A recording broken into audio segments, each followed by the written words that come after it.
Latest on that mass kidnapping of American missionaries in Haiti and the urgent effort to get them released. This involves 16 American missionaries, including 5 children. Victor Okindo has more for us. Good morning, Victor.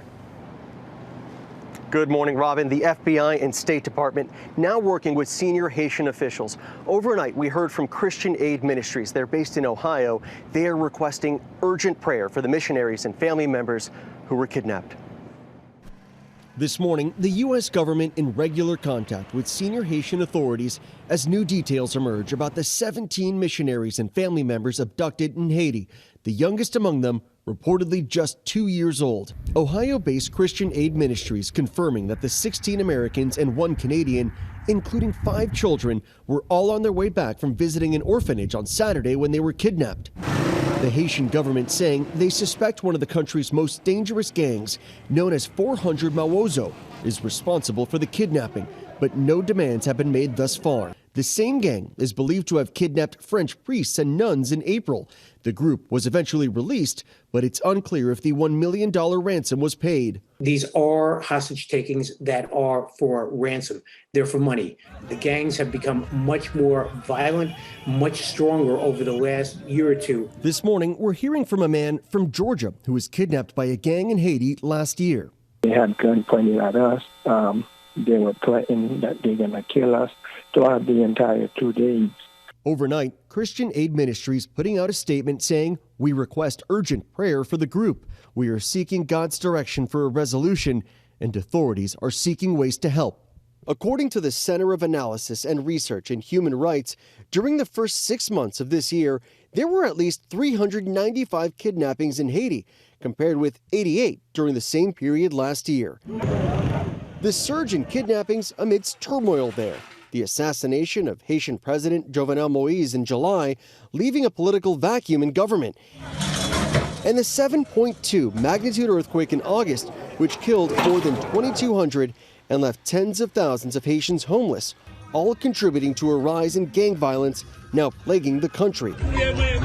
By some estimates, gangs now control roughly half of the capital city of Port-au-Prince. The State Department saying it's aware of the kidnapping reports and that the welfare and safety of U.S. citizens abroad is one of the highest priorities of the Department of State. Overnight, member of the Foreign Affairs Committee, Representative Adam Kinzinger, urging the U.S. to secure the freedom of the missionaries. We need to track down where they are and see if negotiations without paying ransom are possible, or do whatever we need to on a military front or police front. And this kidnapping happened just a day after the United Nations Security Council decided to extend its mission there by 9 months. With the country in such turmoil, many Haitians have been calling on the U.S. to send in troops to help stabilize the situation. George? Okay, Victor, let's bring in our consultant, Steve Ganyard, veteran of the Pentagon and the State Department. Steve, thanks for joining us this morning. Take us behind the scenes. What's happening in the United States government right now? George, they're trying to get some order out of chaos right now. This group, this Christian missionary group, there's no law that says that they can't go negotiate directly with the hostage takers. So the State Department's going to want to say, let us take charge, let us use the resources we have. But first thing to do is find out what do these hostage takers actually want. We know that there's been some contact.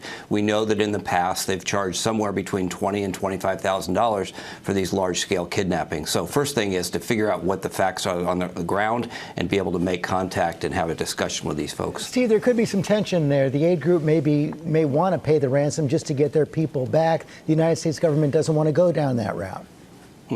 Yeah, so George, nothing really you can do when you're an independent entity working in a country. But the real risk here is that you go down this slippery slope. If you pay ransom, then this group's just going to do it more, and they're going to take more aid workers. And the real disaster here is that the Haitian people will be the ones to suffer if these aid groups feel that they can't operate safely. So what kind of leverage does the United States government have over the kidnappers? Not much, except that you can go in and say, look, you messed with the wrong people here. Haiti is not that big a country. We would be able to find out if some harm came to these individuals, and the people who did that or caused harm would be tracked down and be brought to justice. And so that's going to be one of the things that the U.S. government's going to say. You messed with the wrong people. Do you really want to go down this path, or let's solve this quietly? Military option on the table? It could be. You know, the FBI and U.S. Special Operations Forces both have in extremis hostage rescue capability. So the embassy will make that determination based on the threat on the ground, how serious the situation is, and what kind of force they might need. But that's really bad if we go down that path, because with 17 people, the outcome of a successful or happy ending goes down because there are so many people, and they probably would split up the hostages. So hopefully we don't go down that path, but there are options there. Steve Ganyard, thanks very much. Well, hey there, GMA fans. Robin Roberts here. Thanks for checking out our YouTube channel. Lots of great stuff here. So go on, click the subscribe button right over here to get more of awesome videos and content from GMA every day, anytime. We thank you for watching, and we'll see you in the morning on GMA.